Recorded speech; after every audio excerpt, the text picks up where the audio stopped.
Today we're going to perform a venipuncture on our patient. We're going to use it with the what's called the straight draw method, with just a regular multi-sample needle. It won't be accessing in the antecubical fossa of the patient's body. What you'll want to do is first you'll want to hand sanitize your hands, or if you do not have hand sanitizer available, you'll need to wash your hands in sink, humming a happy birthday twice to yourself to make sure you wash your hands long enough. With the hand sanitizer, you put a small amount in your hand and you rub your hands until they're dry. Then after that, you'll introduce yourself to the patient. Hi, I'm Trevor from the lab.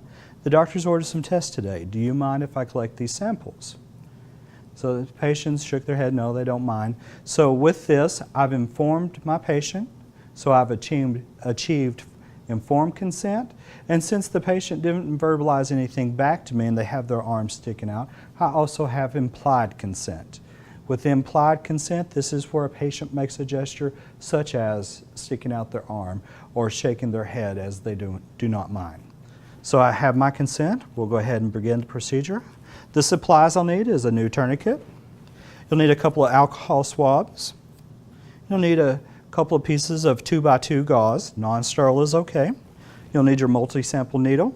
You want to make sure that it is in date and the paper label is intact.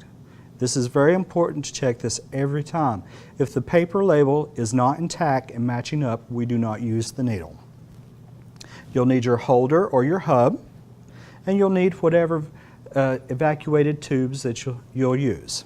In this instance, I'm going to use a serum tube, and I'm also going to use a coag tube. I check the dates on these tubes, make sure they're both in date, they're good. Make sure that they're new, no puncture marks, everything's good with my tubes. And I also have some paper tape. If your patient was allergic to paper tape, you would consider using Coban. And also I have my lab sample bag. Note the biohazard label. Anytime we send blood specimens, urine specimens, any body fluid specimens, we need to have a bag with the biohazard symbol on it. So I have all my equipment gathered, and let's go ahead and begin with the procedure. So apply the tourniquet. Make sure that it's flush in the back. You try not to let it roll. You want bunny ears up, not frog legs down. You're going to palpate, going across, and then come back. All right, and with this patient, I'm going to choose this vein here to do phlebotomy. One of the ways, if you're having a hard time to determine which vein you should choose, is in your book you'll see that every patient has either an H pattern or M pattern. This patient right here, he has an H pattern. Here is the outsides of the H, and here's the connecting line across. So I have a vein here I can choose, a vein here, and also a vein here. If this patient had an M pattern, a vein would lie here, here, and here. Okay, so I've chose my vein. I'm going to go for this one right here. I'm going to make sure that I have a landmark or something I can determine which side I've chose. It can be a freckle, it can be a little mole, a pimple, anything to determine where you're going to stick. If not, you can slightly take your fingernail and just make a little indentation of where you want to stick. That'll last about 30 to 60 seconds. So I'm going to release my tourniquet as I gather my supplies, assemble all my equipment, unscrew the label of your multi-sample needle, insert it into the holder, tighten it carefully, gather your tubes, go ahead and pull out a piece of tape. It's okay to tear off a piece of tape ahead of time, and you can place just a small corner on the end of the table. Have your alcohol pads ready. You can go ahead and cleanse your patient before you put your tourniquet back on, but first, at this time, if you do not already, you'll want to put your gloves on.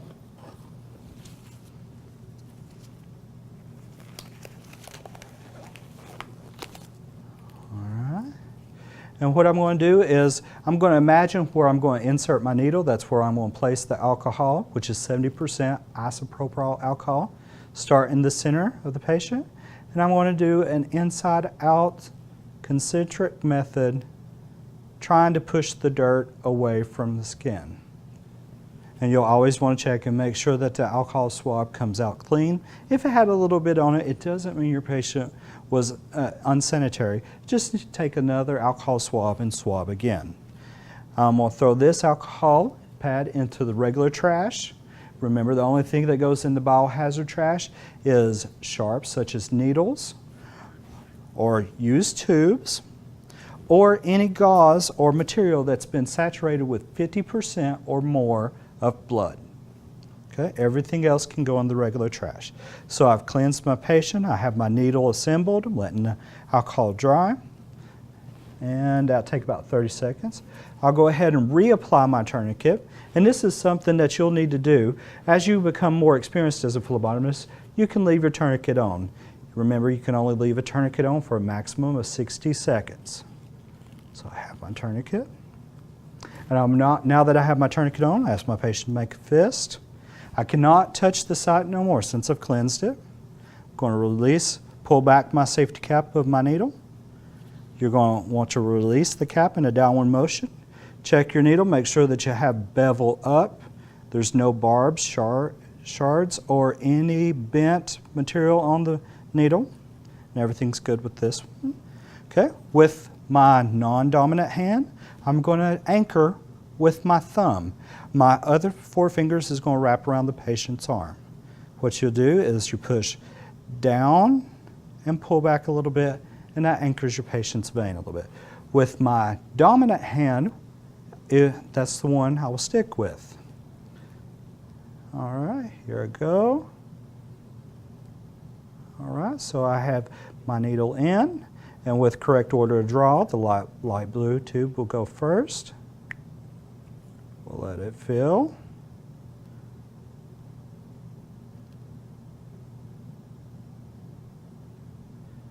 And this is one of the hard parts, is holding steady with the tube as you're drawing. You still want to have a good hold on the needle. Okay. And remember, always with light blue, you need to let it fill completely. It's pre-vacuumized to stop at a certain amount. All right, so that's full. We'll go ahead and disengage this tube. Insert the next. And sometimes a little blood will come out around the edges. That's okay too.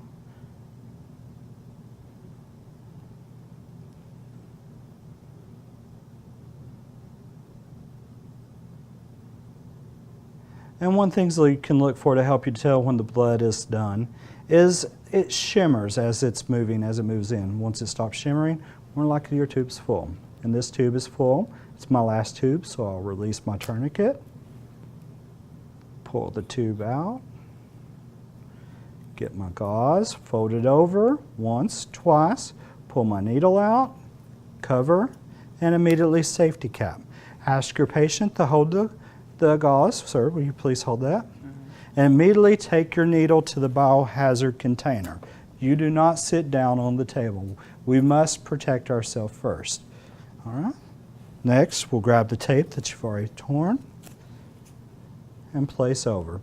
You want to instruct your patient not to bend their arm, as this can cause a hematoma. Tell your patient to keep the tape and the bandage on for about an hour. And also at this time, you'll need to invert your tubes 4 to 6 times, slowly. If you invert your tubes fast, such as this, hemolysis is likely to occur. So we want to go slow, mixing the chemicals into the blood. All right. And then at this time, you would place your labels on the tube, put the date, the time, and your initials with the patient's name. Place your tubes into the lab bag and carry to the lab. You may also use the pneumatic tube system if your facility has one. You want to be sure to pad the tube appropriately though. And this is how you do a straight draw.